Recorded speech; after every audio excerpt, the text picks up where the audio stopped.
Llegim Musclos per sopar de Birgit van der Becke. Una història breu, absorbent, intensa, que fa forat. Mare, fill i filla, el pare que torna d'un viatge de negocis, un ascens laboral i social a la vista. Ho han de celebrar. Esperen el pare, preparen musclos per sopar.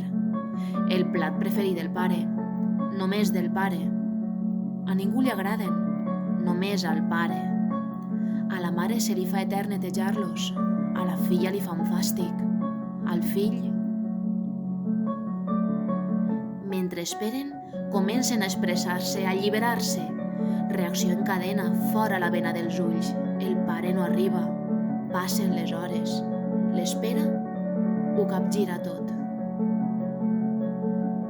Ignoro què hauria passat si haguessin pogut sopar a les 6 com tenien previst.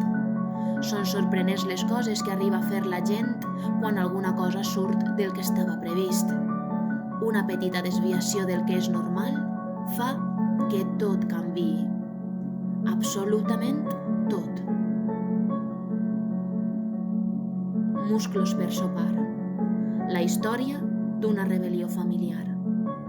Una rebel·lió contra la tirania del pare. Un relat sobre i contra l'autoritarisme.